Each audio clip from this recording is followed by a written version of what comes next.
Gebrauchte Schätzchen suchen einen neuen Eigentümer. Das Schätzchen hier ist ganz neu. Er ist gerade mal 1 Jahr alt, plus minus.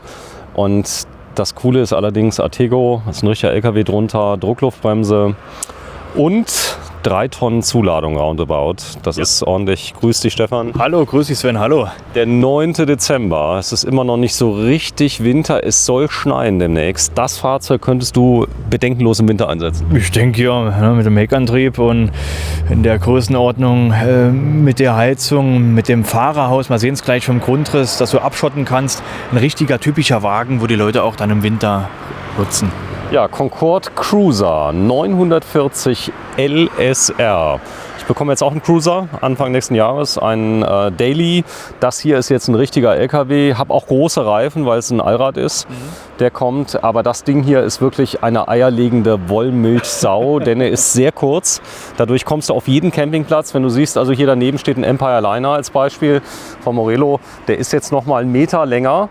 Aber hier, da geht es um jeden Zentimeter und diese eierlegende Wollmilchsau hat nämlich den Vorteil, dass eigentlich der Raum innen drin fast genauso groß ist wie bei dem Modell, was 1 Meter länger ist.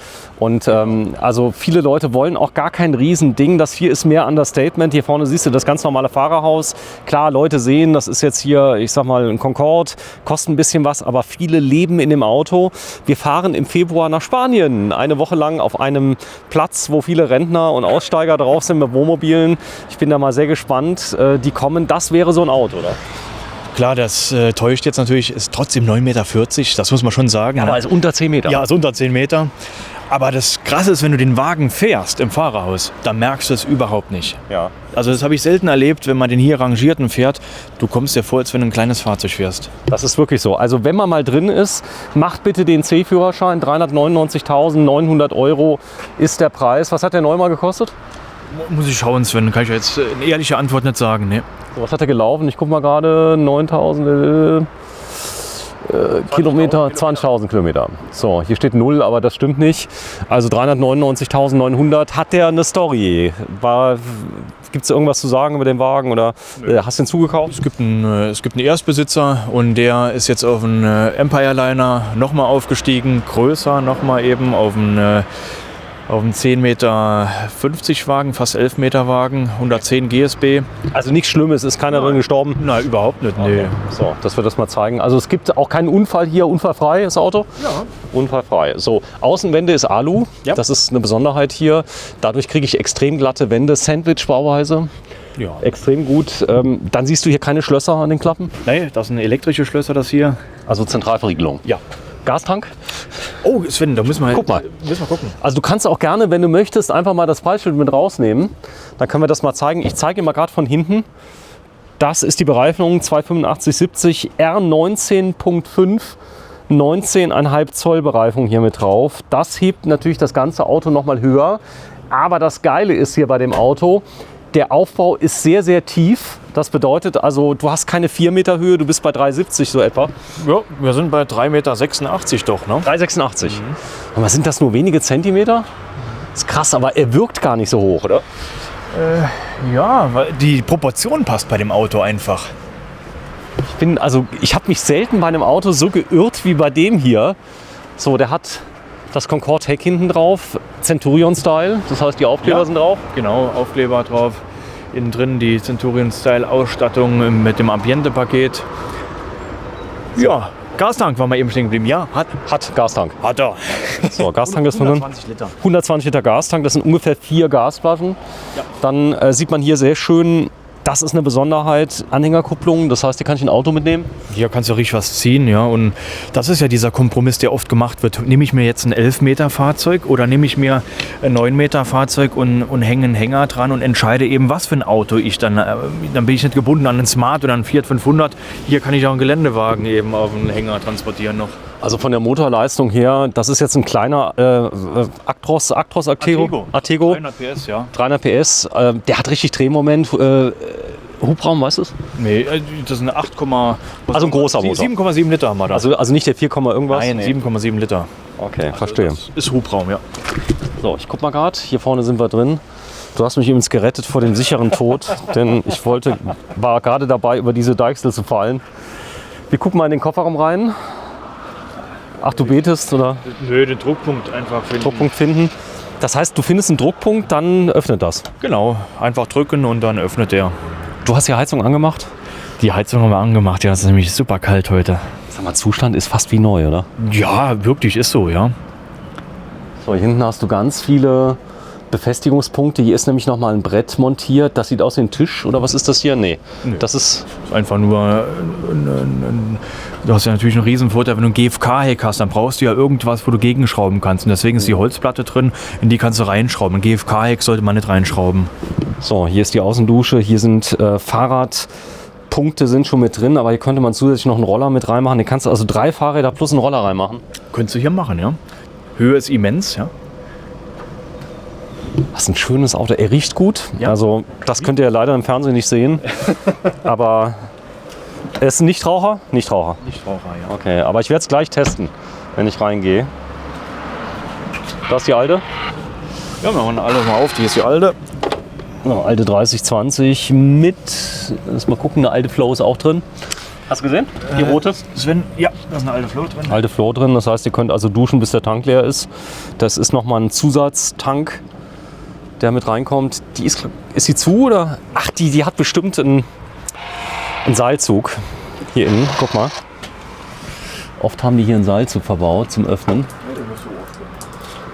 So, ich guck mal gerade. Also, stimmt. Wenn du mit am richtigen Druckpunkt bist und dann... Da ist offen. Das Saka-Klo. Ja, genau. Da kommt man von außen dran. Also erinnert mich sehr, sehr von der Technik, von der Anordnung her, wie die normalen Liner, die auch die 7,5 Tonner, die da sind. Ist es auch, ne? Also alles ist ein bisschen höher, weil natürlich die Reifen hier, die 19,5 Zoll Bereifung, heben das ganze Auto. Ja. Dann Rampenwinkel sensationell. Guck mal, ist hinten angewinkelt, dass du auch gut auf die Fähre kommst. Luftfederung hat er. Ja, Luftfederung. So, hier ist Tank, nehme ich an der Stelle. Genau, hier müssen wir den Schlüssel dann dafür nehmen. Hier kann ich den Service bei jedem Mercedes-Händler weltweit machen. Ja, genau. Wir gehen hier nach Saarbrücken. Toller Mercedes-Händler für den LKW-Truckstore. Ach, der läuft auf Diesel? Der läuft ausnahmsweise mal auf Diesel, der hier. Okay, Ja. weil ich habe jetzt gesehen, es gibt neue Elektro-Trucks von Tesla. Aber das muss ich wirklich loben hier bei Mercedes, wenn ein Truckstore ist. Die haben ja bis 22 Uhr abends auf und das ist sensationell. Also wenn wir da manchmal abends nach Feierabend was abgeben, können wir am nächsten Morgen abholen. Das ist spitzenmäßig. So, hier siehst du genaue Füllstandssensoren. Drucksensoren sind hier mit eingebaut, also hier kann man prozentgenau ablesen, was los ist. Dann Wagenheber ist hier mit drin. Dann mal gucken, Haushaltsverrohrung wie zu Hause. Die alte natürlich alles vorbildlich von Concorde. Concorde, ein sensationeller Hersteller, muss man sagen. Das ist Oberklasse, ja. Oberklasse. Aber trotzdem 400.000 Euro. Du weißt, es gibt Fahrzeuge, die kosten 6, 7, 800.000 in der Liga, die natürlich dann nicht in Serie gefertigt werden, sondern Manufaktur. Aber das steht dem nicht in viel nach, oder? Nö. Die Fahrzeuge hier, die kosten ja neu auch über 500.000 Euro und heute Manufaktur. Da gibt es auch viele Fahrzeuge, die sind noch deutlich höher. Ne? Dafür habe ich natürlich nicht die volle Kontrolle über den Grundriss. Das heißt, ich muss mich da von einigen Standardgrundrissen entscheiden, aber da gibt es viele von. Der Alkoven sehr beliebt. Es ist so eine Gretchenfrage, was nehme ich, einen vollintegrierten oder einen Alkoven? Das hier ist ja so ein teilintegrierter, sage ich jetzt mal. Du siehst das Fahrerhaus ja noch. Aber ich sag mal, es ist vom Raumvolumen, das werden wir gleich sehen, eine ganz eigene Klasse. Ja, also der Alkovenfahrer, der wird sich immer nochmal einen Alkoven kaufen, weil er es einfach schätzt. Und ich höre immer wieder das Beispiel von den Leuten, die nach Marokko fahren, wenn die mit dem Alkoven nach Marokko fahren. Und da werden die oft mit offenen Armen, wo sie sagen, Mensch, toll, cooles Auto, wohingegen ein Liner manchmal eben auch Neid erzeugen kann. Und hier ist eher so, Mensch, der ist sportlich, der ist cool, das ist wie ein Expeditionsfahrzeug. Und man muss ja Alkoven-Typ sein. Ich kriege ja jetzt einen Alkoven, habe ich ja gesagt. Also das ist vielleicht auch einer der Gründe, ein bisschen jugendlicher, dadurch, dass natürlich das Fahrzeug da ist. Aber es hat noch einen anderen Vorteil, du siehst nichts vom Fahrerhaus. Das heißt also innen drin mehr so Apartment-Feeling. Du siehst nicht das Lenkrad, du siehst nicht die Bedienungselemente, das ist alles weg. Du kannst die Kältebrücke sehr gut isolieren. Das ist der größte Vorteil, ja. Gerade bei den Temperaturen hier, wenn das Fahrerhaus abgeschottet ist und dann hast du richtig warm hinten. So, mach mal zu. Ja. Was ist hier drunter noch? Da haben wir nochmal Tankzugänge. Tankzugänge. Komm, wir zeigen mal, weil dir passiert immer öfter, dass Leute Fahrzeuge kaufen, ohne vorher vorbeigekommen zu sein. Das ist gerade erst passiert, oder? Ja, ich habe dir das ja gesagt, dass tatsächlich passiert, dass aufgrund von einem Video und die Distanz ist so groß, dass jemand auch gesagt hat, nee, das passt und ihr seid ein Betrieb, den gibt es schon lange und andere Kunden mal gefragt. Und ja, ihr macht das jetzt seit über 3 Jahren, das ist schon... Nee, seit über 60. Aber es gibt auch viele Neueinsteiger, muss ich sagen, im Liner-Bereich aber eher nicht, oder? Im Liner-Bereich auch dort, ja. Auch dort sind viele Leute, die haben ein Leben lang hart gearbeitet. Nein, ich meine jetzt die Kollegen, die jetzt anfangen mit Verkauf von Fahrzeugen. Also das Neueinsteiger im Handelsbereich, eher nicht, oder? Ja, es ist ja momentan, ich denke eher nicht, ne. So, du guckst aber aktiv nach Fahrzeugen, muss ich sagen. Also das heißt, du bist unterwegs, fährst durch ganz Europa, habe ich heute Morgen in meinem Video angekündigt, holst viele Fahrzeuge auch zurück, die also in Deutschland gebaut worden sind, ins Ausland gegangen sind. Das Ganze lohnt sich für dich, denn ihr habt eine riesen Fahrzeugaufbereitung, könnt auch ältere Fahrzeuge sensationell gut aufbereiten. War das hier notwendig? Nee, bei dem Wagen war das nicht notwendig. Der ist so neu, der Wagen, da war es zum Glück nicht notwendig. Ja, wir fahren eben, man kann sich nicht vorstellen, dass wir durch Europa fahren. Es ist so, dass eben viele auf uns zukommen, die uns kennen und seit Jahren. Und im Prinzip werden wir hauptsächlich ja schon automatisch kontaktiert, wenn es darum geht, für Fahrzeuge. Und übrigens Alcoa Alufelgen dabei, allein die kosten ein Vermögen. 5.000 € kosten die Alcoa, ja. So, die etwas kleineren Lederausstattung mit drin. Dann Fahrerschwingsitze, gucke ich mal gerade, Luftdruck. Ich bin mir nicht sicher, auf jeden Fall ist Sitzheizung mit drin. Ist das hier Sitzmassage? Sag mal, rechts? Nee, Massage ist das keine, das ist eine Sitzheizung. Aber Sitzlüftung ist mit drin, sehe ich gerade. Ist mit dabei. Ja. So, Sitzlüftung ist mit drin. Ich bin mir nicht sicher, ob das hier Druckluftsitze sind. Natürlich. Sind's. Mach mal an, das Motor. Denn du bist ja freundlicher Inhaber eines C-Führerscheins. Sonst sind Luftsitze. Ja. Mach nochmal hoch. Sehr schön. Aber hier gilt natürlich, die Schweigeminute musst du einhalten nach 1-2 Tagen. Ja, Druckluft aufbauen. Ach so. Die musst du einhalten, ja. Also in dem Moment hier dauert es jetzt einen kleinen Moment, bis er hochgefahren ist, aber... Ist Druckluft. Ja, es kommt schon ein bisschen Luft, kommt schon, ja. So, ich komme auf die andere Seite. Denn das Geniale hierbei ist, dass man hier von vorne einsteigen kann. Das heißt, du kannst auf der Tankstelle zum Beispiel ganz einfach einsteigen beim Tanken. Ich mache das mal. Kannst hier vorne auch das bei dir, ja. abschließen. Ihr könnt die so modifizieren, dass diese Klappe zugemacht werden kann, oder? Ah, jetzt kommt dein Sitz hoch, ja. Ja, die Klappe, die lässt man dann nachher zu, sodass dann hier das Fahrerhaus abgeschottet ist, ja. So, und das ist jetzt ein richtiges LKW-Chassis.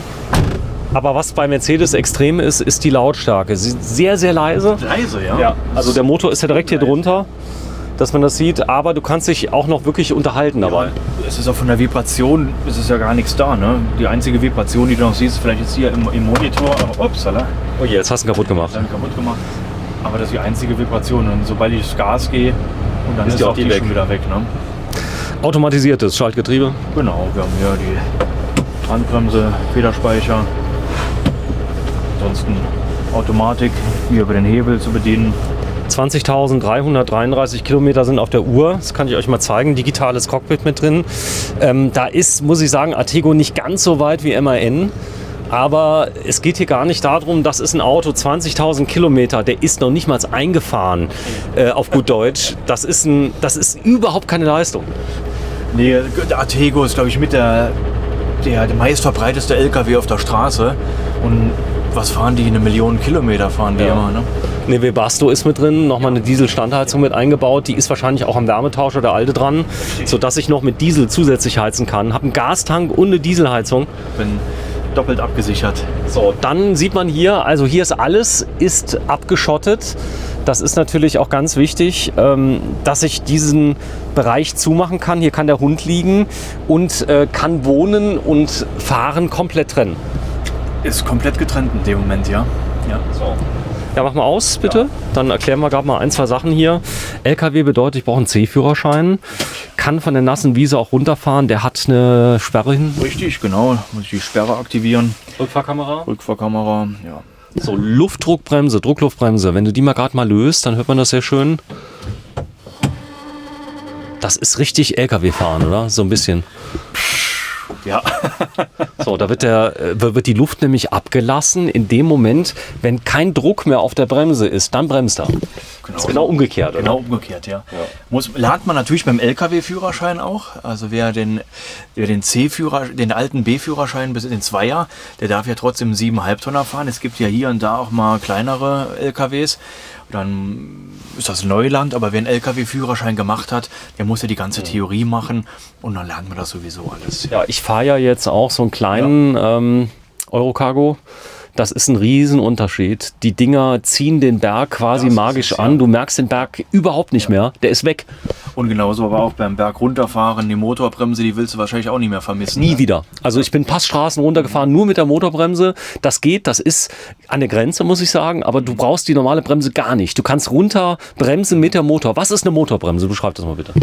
Ja, wie soll ich das verstehen? Es ist praktisch eine Drosselung, kann man einfach sagen. Es ist einfach... wenn die Klappe zugeht und dann ist der Staudruck von dem Motor kann nicht abfließen und genau. Du merkst einfach, dass die Drehzahl dann hochgeht und als wenn der Wagen Gegenwind hätte. So, es ist so. Und das heißt, da ist jetzt keine Wirbelstrombremse drin, sondern eine Motorbremse. Haben alle LKWs, die ich kenne, also größeren, haben das mit drin. Das geht automatisch, da musst du dich gar nicht drum kümmern. Die schaltest du zu oder ab. Genau, oder im Tempomat schaltet die sich ja automatisch mit dann auch dann. Aber du kannst sie natürlich auch manuell benutzen, wenn du nicht im Tempomat fährst.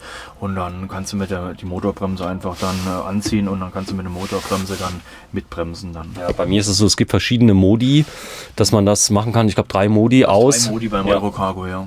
So, und hier vorne siehst du viele natürlich Helferlein mit drin. Das ist mittlerweile Pflicht bei den neuen Fahrzeugen. Abstandstempomat ist Pflicht mittlerweile. Das heißt, der hält den Abstand zum Vordermann. Ja, ich glaube ab 20 muss Abstandstempomat. Du kannst ja mal rein, wenn du gerade mal startest, bitte. Können wir mal kurz gucken. Da sieht man also, das Ganze wird über einen Schlüssel gestartet. Du musst ihn auch nicht killen über einen Schalter unten wie früher. Nee. Anmachen. So, dann hast du Multifunktions-Lederlenkrad. Das ist mit drin. Du musst hier Menü oder durchtippen kannst dann.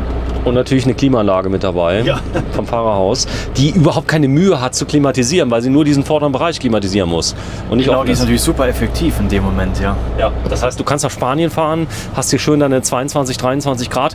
Die normale Klimaanlage bei 35 Grad hat das nicht gepackt. Ich musste die Aufbauklimaanlage mitlaufen lassen. Ja, ich glaube es ja, weil einfach die Raumberechnung ja irritiert ist von dem großen Raum, der dahinter kommt.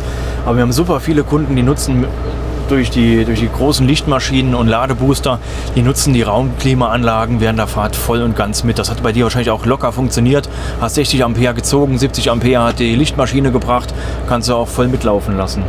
Bugspiegel eingebaut, du hast volle Kontrolle über das Auto. Was du natürlich bedenken musst, die Höhe, das musst du im Auge behalten, weil fast 4 Meter Höhe, die du nicht siehst, also das ist... das ist so das Einzige, wo du ein bisschen aufpassen musst, aber der Alkoven steht ja zum Glück nicht viel über. Naja, aber wenn du sagst, oh, passt, ich komme gerade so durch mit dem Fahrerhaus, die 4 Meter musst du einfach wissen und da lohnt sich natürlich ein Navi einzubauen, das ist hier verbaut. Du hast ein Navi, wo du das machen kannst. Es gibt eine ganz tolle Navi-App, kostet einmalig 50 €, sensationell, benutzen alle Fernfahrer mit Ökofunktionen. Okay. Unglaublich, kannst du Höhe vom Fahrzeug, zeige ich dir gleich mal, ich schreibe es auch in die Kommentare mit rein. Und das ist so ein Thema, das beschäftigt mich selber auch. Ich war auch mit dem Eurocargo in Italien. Und da hat es mir irgendwo gefehlt an einer richtig guten App, weil wenn du Hammer-App. Wenn du da in Neapel bist, ne, mit einem großen Eurocargo und du siehst dann, das Navi sagt schon, Achtung, fahr nicht dann aus und dann geht's nachher doch, aber dann manchmal denkst du schon, passt das hier, drücke, ne? Ich habe bei mir natürlich einen Garmin eingebaut, aber du hast ja das Problem, du fährst ja viele verschiedene Fahrzeuge, weißt teilweise gar nicht, was ist da für ein Navi drin. Und da gibt es eine ganz tolle App, werde ich euch aber zeigen. Aber hier Rückfahrkamera ist mit drin. Komm, wir gehen nach hinten. Ja, gehen wir mal ein bisschen zeigen, wie schön der Wagen ist. Ja? So, und ich lass dich raus. Kurz auf. Das Coole ist natürlich, dass ich nicht über das Fahrerhaus aussteigen muss, sondern, darf ich dir mal ganz kurz meine Kamera geben? Ja. So, das mal sehen. So, jetzt habe ich die Macht, ne? Ja, du hast die Macht. Jetzt sieht man, dass das eben eigentlich nur das Sven kann. Nee, das kann auch... Das kann auch der Stefan. Uns guckt heute, habe heute ein Video gemacht, ich muss abnehmen, 15 Kilo. Also wenn ihr heute die... Warte mal, ich filme mal nicht den Code. Ja. Ich nehme ja mal die Kamera ab. Geh mal weit weg. Das ist aber der Code, den ihr eingegeben habt. Denn das hier ist eine Aufbautür von Rhein Composite, eine Feuerwehrtür. Relativ schmal, das werdet ihr gleich sehen. Das Ganze kommt natürlich der Breite unglaublich zugute. Jeder Zentimeter, den die Tür verschwendet, merkst du im Innenraum. Und da ist jeder Zentimeter genutzt. Ich habe eben mal kurz reingeguckt. Das hier ist so sensationell, Stefan. Das ist nämlich eine Rundsitzgruppe plus ein Riesenbett oben drüber. Mach mal schnell die Tür zu, Stefan. Ich mach's dazu jetzt schön warm drin. Ist schön warm drin. Du hast nämlich keine Mühen und Kosten gescheut. Das Geniale hier bei dem Auto ist wirklich A, die Rundsitzgruppe und B, es ist eine Elektroheizung mit eingebaut. Das heißt, du kannst über die Alde, wenn du Stromanschluss hast, mit 1, 2 und 3 kW heizen. Genau, die 3 kW sind natürlich mit Vorsicht zu genießen auf dem Campingplatz, je nachdem wie hoch die Absicherung ist. Aber mit 1, 2 kW gerade zu Hause, wenn der Wagen steht, immer ein bisschen laufen lassen, das ist schon angenehm. Jetzt steht es auf Gas, da hat es natürlich die höchste Leistung. Man kann hier natürlich einstellen, wenn ich das im Winterbetrieb habe, kann ich einstellen, wie ist die Priorität. Die ist jetzt hier auf Strom eingestellt. Das heißt, erst heizt er mit Strom. Sollte der mal ausfallen, schalte automatisch auf Gas um. Das ist genial und hier kann ich dann die Power einstellen. Und ja, die wird hier geregelt beim Strom. Kann ich 1 kW, 2 kW und so weiter. Ich mache mal schnell wieder zurück. Dann, wie viel ist eingebaut? Ja, genau. Ist ja heute ein Must-Have. Und das Interessante hier, Sattanlage mit drin. Also ich habe jetzt keine Sattanlage mehr einbauen lassen bei mir. Hat aber andere Gründe, weil ich habe jetzt Computermonitore in 4K einbauen lassen. Ziemlich cool. Die Klimaanlage, ich zähle mal gerade durch. Hier ist eine Klimaanlage von Truma mit drin. Und mal gucken. Oh, ist der riesig. Hubstützenanlage, Stefan? Ja. Ist drin. Können wir gleich mal zeigen. Machen wir uns mal die Lichter an, dass das ein bisschen gemütlicher hier drin aussieht. Boah, ist der riesig. Ist was ganz anderes wie die Liner, weil du hier natürlich nicht diesen Rundblick hast. Aber weißt du, was passiert auf dem Campingplatz, Stefan? Meistens, du kommst an, was machen die Leute? Lassen alle Jalousien runter. Ja, aber die sind natürlich super schön, auch die Jalousien hier. Also das sieht daneben auch super gut aus. Die Holzjalousien, die kriege ich jetzt auch in meinem neuen. Das hat die Sabine bei Concorde mir rein konfiguriert. Aber es ist natürlich ein anderes Auto, ist nicht so groß. Hat einen anderen Grundriss. Ich habe ja das Bad, ich habe so ein Mittenbad bei mir. Das ist hier nicht der Fall. Du hast ein Seitenbad. Kann ich gleich mal gucken. Muss man einen LKW-Führerschein machen, Sven, ha? Kommt. Ich bin mit der Stadtverwaltung Saarbrücken dran, dass ich jetzt als Franzose den vielleicht machen darf. Also da bin ich mit einer Stelle schon ein bisschen weiter. Habe sogar eine Fahrschule in Saarbrücken. Die bilden Franzosen aus. Wirklich? Ja, in Deutschland. Ja, das werden wir irgendwie hinkriegen, angeblich. Wie gesagt, habe ich jetzt mal rausgekriegt, aber ich denke, das werden wir in Kürze haben. Also ich habe ja den kleinen habe ich ja, aber sag mal, für das Ding brauchst du halt ein CE. Ja, wir haben eben drüber gesprochen, über Motorbremse, über alles Mögliche. Der Wohnmobilkunde, der entwickelt sich auch weiter. Der merkt ja irgendwann, dann fährt ein 7,5 Tonner, fährt Pässe runter. Und wenn man sich mal immer mehr und mehr Gedanken macht, dann will man auch mehr. Und ist auch von der Technik dann irgendwann ja, eine Leidenschaft, die man hier hat. Und da muss man eben LKW-Führerschein irgendwann haben, ab einer gewissen Größe. Der hat noch Werksgarantie, gell? Der hat eine Werksgarantie, ja. So, du bist jetzt kein autorisierter Vertragshändler für Garantien aber du reparierst diese Fahrzeuge die ganze Zeit. Die Technik ist immer dieselbe. Genau. Alde habt ihr auch bei anderen Fahrzeugen bei euch im Einsatz? Alde, ob Mastervolt oder Büttner Systeme. Es sind ja fast immer die gleichen Sachen, die verbaut werden. Und da können wir uns schon weiterhelfen. Aber natürlich, wenn jetzt hier ein Garantiefall ist, und dann wird er mit Sicherheit dann nach Schlüsselfeld ins Werk fahren. Dann, ne? Ja, du hast gute Connections auch zu Vertragshändlern, muss ich sagen. Das ist ein Geben und Nehmen, die ich da kenne. Und das ganze Thema Werksgarantie hat natürlich einen riesen Vorteil. Ich kann den, ich sag mal, in einem halben Jahr mal nochmal hinfahren, wenn ich ihn kaufe, kann den nochmal komplett durchchecken lassen. Aber so ein Gebrauchtwagen hat einen riesen Vorteil. Alles ist schon gemacht, was jemals hätte kommen können. Ne? Meistens ist im ersten Jahr schon ein Besuch mal irgendwo fällig gewesen. Und es sind ja nur Kleinigkeiten. Wir reden ja nicht davon, dass das halbe Wohnmobil dann, aber wenn da mal eine Klappe schief steht oder was nachzubessern ist, dann ist das in der Regel gemacht. So, die haben übrigens sogar auf Treffen, hat Concorde einen mobilen Service, die kommen dann raus, sogar an Feiertagen, Wochentagen, Wochenende und so weiter. Also der Service von Concorde ist schon bemerkenswert gut. Also das ist, auch die Vertragshändler sind gut. Das ist so, die Firma gibt es auch schon ewig. In dem Segment sind die eine der Urgesteine, oder? Ich denke, die sind wahrscheinlich das Urgestein, ja. Und die es vorher gab, die gibt es heute nicht mehr. So würde ich jetzt mal sagen, ne?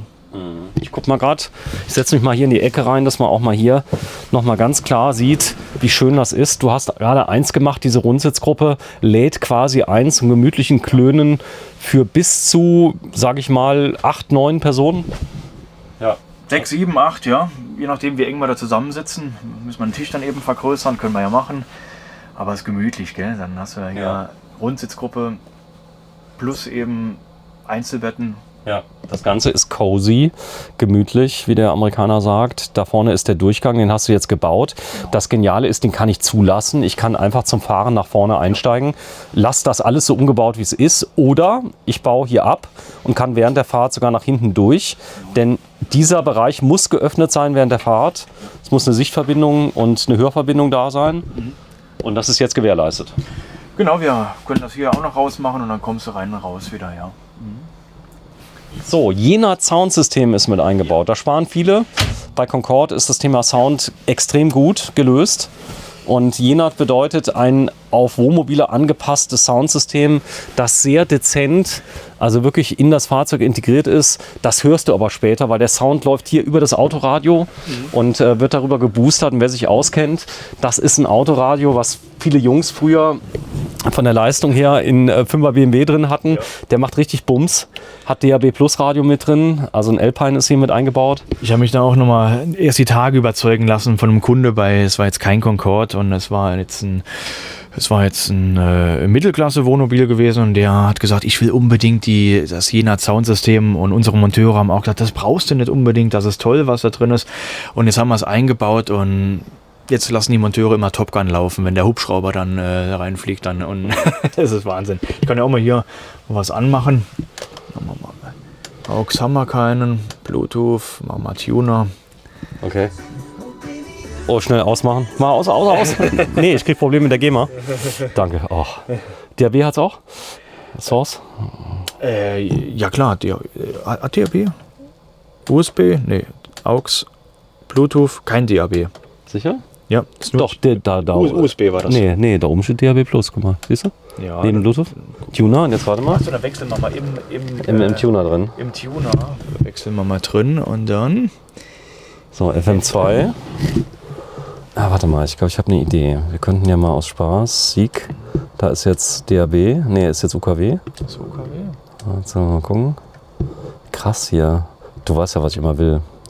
PTY, aber DAB ist drin. So. Wir können es ja mal testen, ob wir deinen Lieblingssender finden, ne? Ja, wir machen nämlich seit geraumer Zeit auch ein eigenes Radioprogramm, sogar 2 Stück. Mittelwelle, guck mal, Langwelle, DAB. No Service. No Service, dann fehlt eine DAB-Antenne eben, ne? Nee, glaube ich nicht. Ich glaube, der sucht jetzt erstmal.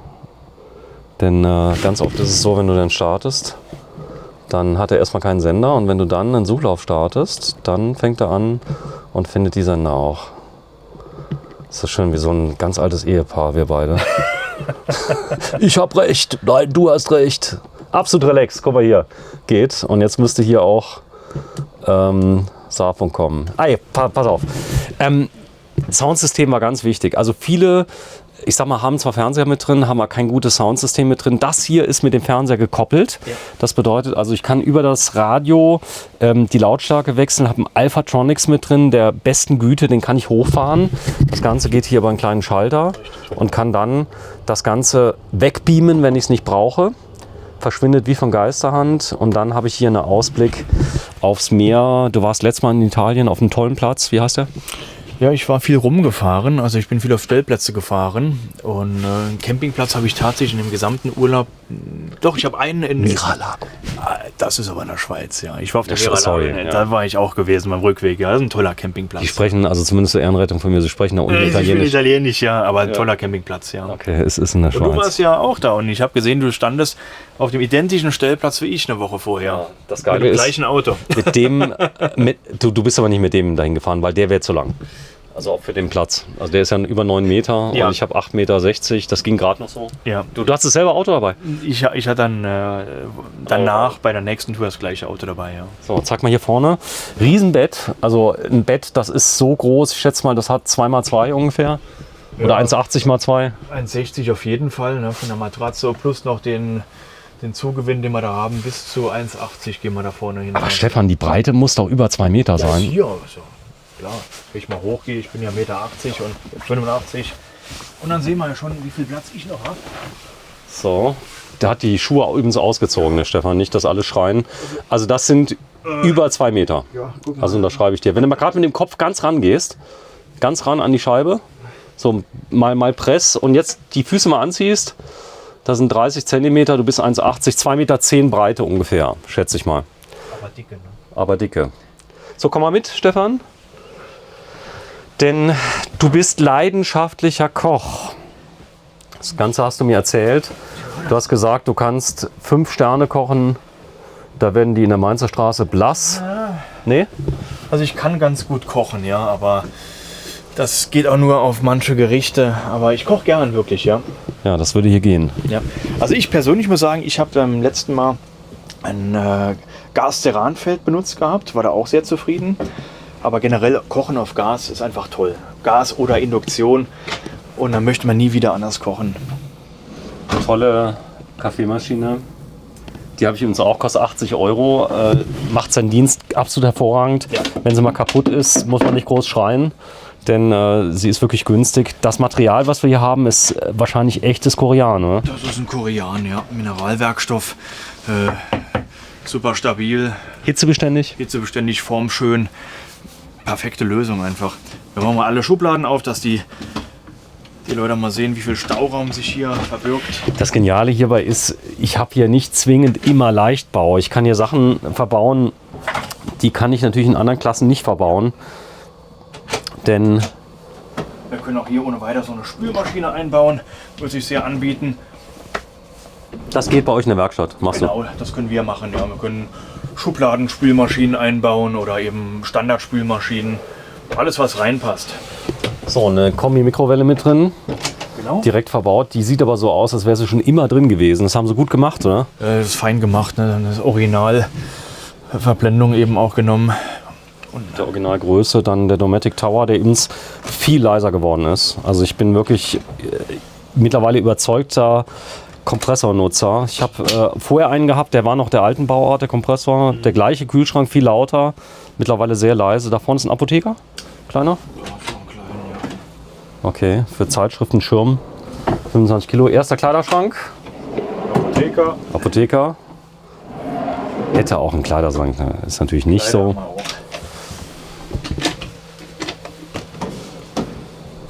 Kommt aber gleich. Also ich guck mal hier, ich schau mal kurz hier rein. Kleiderschrank, immer ganz wichtiges Thema. Haben wir hier genügend. 1, So, hängende Kleidung. 2. Warte. 1, 2, warte, ich komme gleich zu dir. Also das ist schon mal Nummer 1. Das ist übrigens das Bordbuch. Da sind alle Unterlagen drin, alle Bedienungsanleitungen von allem, was eingebaut ist. Genau. Kommt mit dazu. So sieht das Ganze aus. Wenn du es mal gerade rausnimmst, bitte, und einmal kurz öffnest, dass wir nur mal reinschauen können. Da ist ein riesen Handbuch mit Betriebsanleitung dabei. Und hier sind die Original-Hersteller-Betriebsanleitungen drin. Zum Beispiel Das Kühlschrank. Zusatzheizung Webasto. Dann haben wir Kühlschrank. Wir haben hier vom Artego. Ja, alles wirklich Mastervolt, Halde, alles was eingebaut ist. Kocher. auch ihr, wenn ihr jetzt was ergänzen solltet, würdet ihr das da reinlegen? Genau, wir legen das dann auch damit rein, genau. So, dann 3 Kleiderschränke. Also ihr braucht euch nicht zu sorgen. Ihr habt wirklich Kleiderschränke satt. Habt oben ein Leder, Kunstleder, Mikrofaserstoff, der auch noch ein ganz tolles Raumklima macht. Und dann mal bitte öffnen. Kleiderschrank. Ja, also hier großer Kleiderschrank mit automatischer Beleuchtung. Dann hier auf der Seite noch ein Kleiderschrank. Ja. Ich zeige es mal gerade. Der hat jetzt Fachböden drin. Ja, der hat Fachböden drin und hier können wir jetzt nochmal eine Stange, die wir wieder reinmachen und dann hast du wieder Hängeschränke. Weil es hängt ja oftmals an den Hängeschränken, dass du zu wenig Hängeschränke hast. Ja. Aber hast du hier auch Mass. Fernseher hinten haben wir auch noch. Alte Thermostat auch regelbar, der Schlafbereich von hinten. Wir haben Schiebetüren, die wir abtrennen. Sag mal, darf ich mal was Blödes fragen? Kann das sein, dass der eine Klimaanlage mit drin hat, noch eine zusätzliche? Eine Staukasten? Das hier sieht ganz stark nach Staukasten-Klimaanlage aus. Ich gucke mal gerade auf den Zettel. Im Kopf habe ich es nämlich nicht. Aber es sieht genauso aus, wie du gesagt hast. Ja. Ich habe mir gerade eine nachrüsten lassen, eine Staukastenklimaanlage. Und das wäre natürlich sensationell, wenn er eine hätte. Muss er nicht, aber es sieht, der Auslass sieht schon sehr verdächtig aus. Denn Dann muss ich den Doppelboden durchforsten. Also wo unserem Zettel steht es nicht drauf. Vielleicht habe ich es noch gar nicht entdeckt. Der sehen wir die Fernbedienung und dann wissen wir es ja auch schon. Wo haben wir ja die Fernbedienung? So, hier vorne haben wir auf jeden Fall schon mal die Bedienung der Klimaanlage. Also wenn es eine Saphir ist, weiß ich, eine schwarze. Und dann müsste aber irgendwo aber auch einen Punkt haben, auf den man drauf zielen kann. Ja, vielleicht hat er auch keine. Also und die haben einfach nur eine Lüftung eingebaut. Ja, muss ich gleich gucken sollen. Du, ist nicht so schlimm. Also, wir lassen das mal offen. Hier ist noch so ein... Besser so, als wenn man was Falsches versprechen, Wasser hat. Dann Ja, dann kommen die Leute. bitterer. Also Abstandstempomat, den Radarsensor habe ich gesehen, aber das lasse ich noch offen, denn das wissen wir auch nicht zu 100%, aber er sollte einen haben. Genau. Also das ist der... So, dann Zwischentür kann man abschließen. Mach mal zu, bitte. Genau, wir können beide. Wir haben ja 2 Stück. Einmal.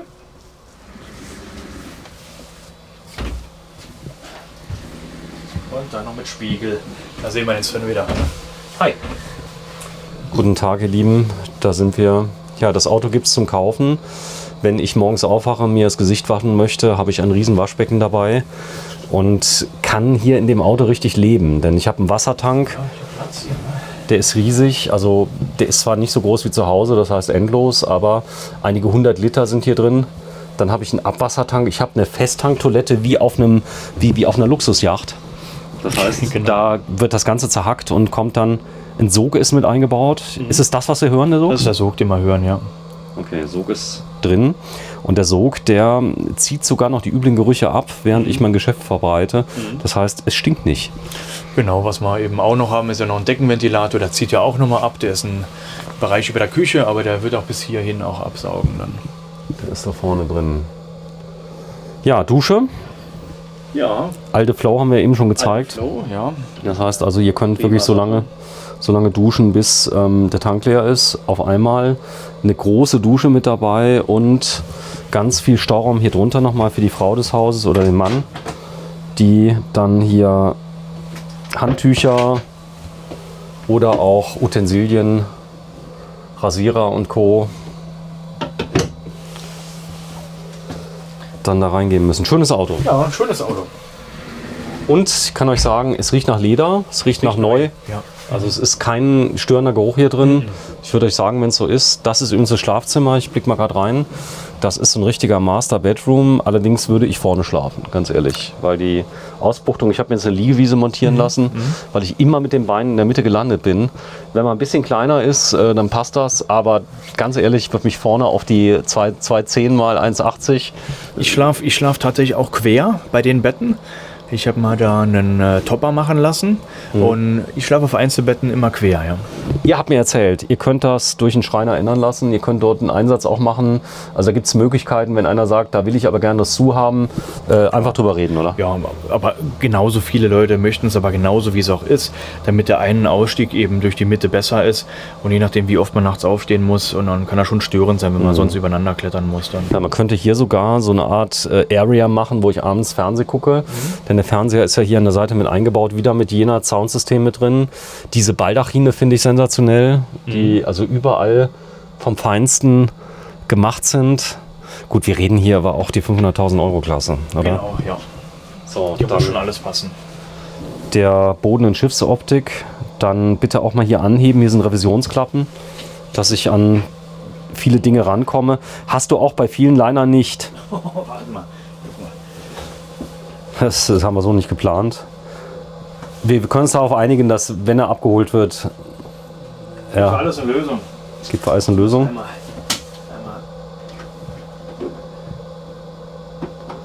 sagte Stefan Buhr und verstarb. Ja, das stimmt. Wir können ja mal die nächste probieren, komm, zur Ehrenrettung. Also sollte irgendwas mal nicht gehen, es wird bis zur Auslieferung behoben. Ja, Wahnsinn. Kann man die überhaupt öffnen? Ja, natürlich.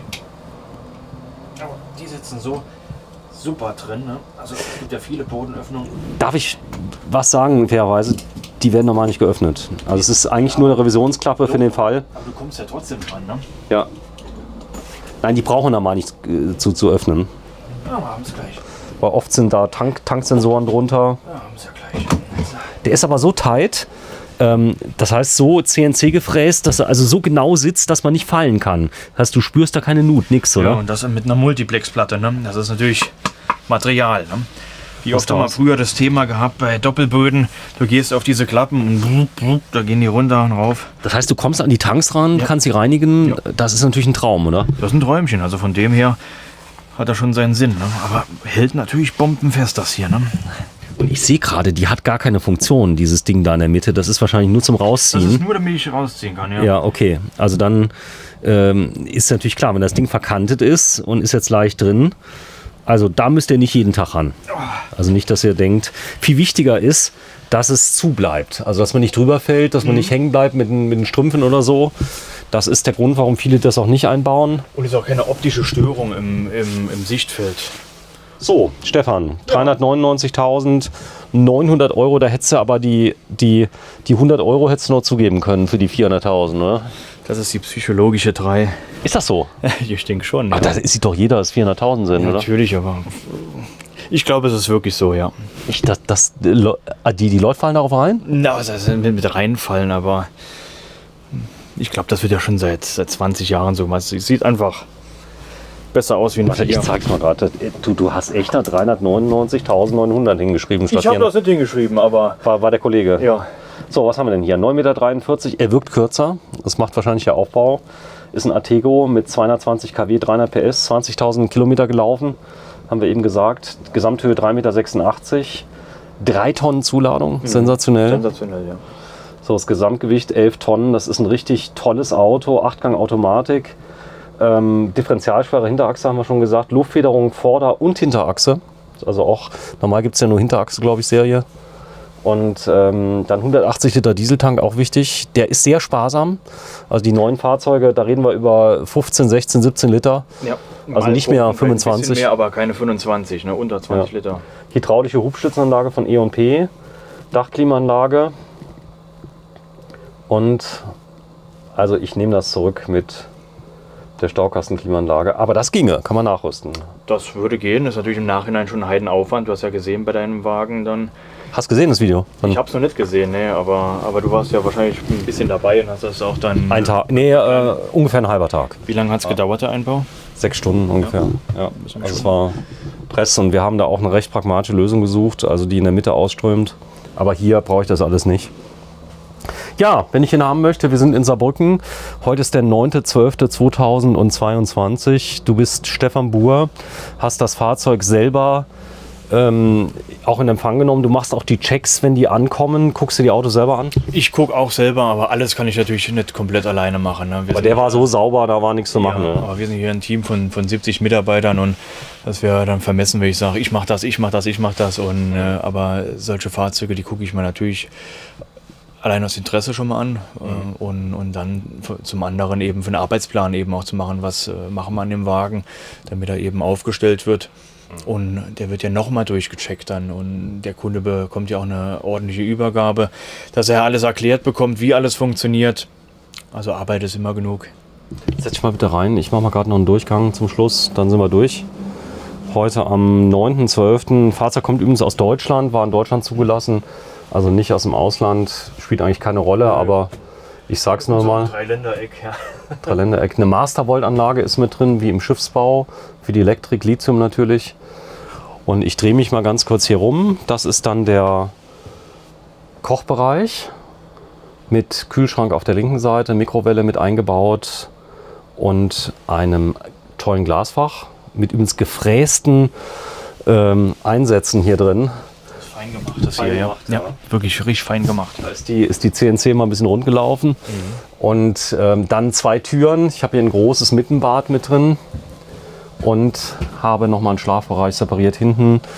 Wie kann ich den, wenn ich ganz konkretes Kaufinteresse habe, auch mal Probe fahren? Habt ihr für sowas auch eine rote Nummer? Klar, ja, das machen wir regelmäßig. Und Da natürlich. bist du nicht zu fein für. Kunde anruft und sagt, ihr fahrt den raus, ihr fahrt den auf die Straße. Du musst ja so ein Auto auch mal fahren. Ne? Überleg mal, über was für ein Geld wir hier reden. Ne? Also natürlich. Ne? Okay. Also wenn man den auch einen ganzen Tag besichtigen will, dann machen wir die Heizung an und dann kann man sich hier in Ruhe umgucken. Null Problem. So. Du wirst auch selbst auf Wunsch hier bei dem Fahrzeug rauskommen? Also wenn man einen Termin machen würde mit dir? Zum Rauskommen? Ja, dass du mal kurz mit dabei bist, mal eine Stunde, Leute dich sehen wollen und sagen, ich will den Star. Meistens der Star. Das ist meistens der Fall, ja. Okay. Also bodenständig, so kenne ich dich, Stefan. Das Ganze seit 60 Jahren, Zeit im Einsatz. Liner schon seit eh und je, war immer ein Thema. Ihr habt schon immer welche angekauft, aber in letzter Zeit, du hast dich da spezialisiert drauf, weil viele Kunden kommen wirklich zu dir und sagen, kannst du das Thema An- und Verkauf übernehmen? Weil das ist vielen Leuten Aufbereitung, dann weißt du nicht, wer kommt. Dann ist die Zahlungsabwicklung ein Thema. Hier, ich sag mal, geben die Leute die Autos ab. Ich sag mal, du verdienst natürlich was dran, gar keine Frage. Aber der Kunde hat nichts mehr mit am Hut, oder? Nee, das ist, der Wagen wird über uns verkauft. Das ist nicht ein Kundenauftrag oder sonstiges. Die Wagen, die gehören uns und wir verkaufen die in unserem Namen. So, und ihr habt ein Jahr Garantie auch von dir, plus die Werksgarantie, korrekt? In dem Moment überschneidet das sich jetzt hier, weil wir eben Werksgarantie haben. Oder so ein paar Monate, aber ansonsten sind wir natürlich gewährleistungspflichtig als Vertragspartner. So, und das ist auch so geregelt gesetzlich. Das heißt mindestens ein Jahr. Kann ich die Garantie irgendwie erweitern? Zum Beispiel bei Benz, bei Mercedes? Ja, mit Sicherheit ist die Möglichkeit, bei so einem jungen Auto über Mercedes das direkt zu machen. Über Garantieversicherung müssen wir aufpassen. Alles, was über 7,5 Tonnen geht, muss ein Spezialversicherer. Gibt es kaum welche. Ich habe einen, der es macht. Dann ist die Prämie ein bisschen höher.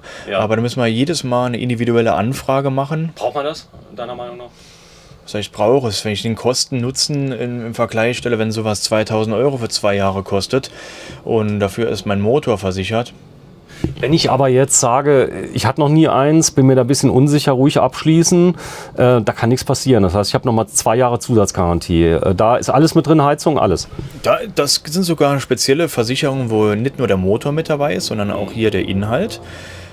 Aber ich muss natürlich aufpassen bei so einer Garantieversicherung, dass ich auch dann das mache, was der Versicherer vorgibt. Dass ich eben auch regelmäßig zum Service gehe und dann wären sogar solche Sachen dann, wenn sie nicht kaputt gemacht worden sind oder eben im Winter vergessen worden ist, das Wasser rauszumachen, dann kann ich nicht einen Wasserhahn ersetzen. Das funktioniert nicht, wenn der kaputt Also kostet ungefähr ein Tausi so eine Versicherung. Also wenn man zwischen 1.000 und 2.000, 2.000 je nachdem, im Jahr. wie die Gewichtsklasse vom Fahrzeug dann ist. Ja. Dann kommt dazu noch die Haftpflicht und Vollkasko? Für 2 Jahre. Für 2 Jahre? Ja, sogar für 2 Okay. Jahre. So, dann Haftpflicht, Vollkasko, etwa 1.000 Euro im Jahr, kann man rechnen? Ja, in der Fahrzeugklasse hier Was ist höher? 1.500 Euro eine Versicherung. Vollkasko. Das ist aber die Scheibe mit drin, das Abschleppen oft mit drin, also das ist ja auch ein Riesenthema. Ganz wichtiges Thema. Riesenteil, bitte denkt dran. Also Unbedingt Schutzbrief, extra Schutzbrief machen. Der Standardschutzbrief geht nur bis 3,20 Meter Höhe. Und das ist dann eben die Rechnung, 4 Meter Transporter, 3,20 Meter. sind schnell mal 15.000 Euro weg für den Transport. Und ansonsten unbedingt eine Zusatzschutzbrief, Spezialschutzbrief für Reisenbiele abschließen. Ganz wichtig. Also da kannst du aber beratend zur Seite stehen. auch unser Job, ne? Ja. Ich habe eine Versicherung, bei der ich also abschließe, werde ich aber nicht nennen. Ja. Die ist sensationell, aber die haben mich noch nicht bezahlt dafür. Wenn ich ihn nennen würde, würde, glaube ich, jeder dort abschließen. Aber es ist eine Spezialwohnmobilversicherer, ein Makler, der das dann macht, der auch Scheiben ersetzt und so weiter. Aber da hast du auch Tipps, oder? 2 Stück haben wir hier, wo wir dann eben auch den Kunden empfehlen. Und der Kunde ist froh für die Empfehlung. Der Vergleich ist natürlich mit seinem Haus- und Hofversicherer. Aber die Bitte meisten, nicht anfragen, die können das gar nicht versichern. nein, die meisten kommen wirklich zurück und sagen, Mensch, super, dass ihr uns das angeboten habt. Das ist nicht unser Job, Versicherung zu verkaufen. Das ist einfach ein Kundenservice. Denn ist wirklich so, die normalen Versicherer, die versichern A nur bis zum Wert X, meistens sind es 100.000 Euro. Da kriegen die schon kalte Füße. Scheiben bis 1.000 Euro und so. Und hier ist schnell mal eine Scheibe kaputt. Dann reden wir bei einem großen Liner, einen voll integrierten, mal schon über 5.000 Euro. Und die ist dann damit drin. So, wir gehen raus. Ja. Stefan, du hast noch einige mehr. Wir werden heute ein bisschen was zeigen. Du hast gesagt, 8 Fahrzeuge, 13 Uhr haben wir Zeit. Jetzt haben wir bei dem 49 Minuten verbracht. Allerdings, ganz ehrlich, Stefan, es war jede Minute wert. Das ist ja eine Soap, das hier. Ja, aber du musst doch alles zeigen, weißt du? Ja, guck mal, das ist vielleicht auch ein gutes Beispiel. Wir haben jetzt ja noch nicht ganz alles gezeigt. Wir könnten ja jetzt noch Klappen aufmachen, noch mehr angucken. Also Wohnmobil schauen. Zeit dauert, mitbringen. ne? So, da vorne steht ein Schätzchen. Ist er auch zum Verkaufen? Da vorne steht? Der ist verkauft, der Wagen. Und der geht raus am Montag. So, auch ein Concorde. Und da werden wir jetzt gleich darüber berichten, was wir noch mehr im Programm haben. Hier steht ein Centurion 910 MI. Ist der zu haben? Der ist zu haben, ja. Wir haben jetzt noch, dann gucken wir uns auch gleich 2 Fahrzeuge an mit Pkw-Garage. Und dann gucken wir, wie viel Zeit wir haben. Ne? So, bis gleich. Danke fürs Einschalten. 9.12. Wohnwagenvogt in Saarbrücken. Einer der größten Wohnwagenhändler Deutschlands. Tschüss.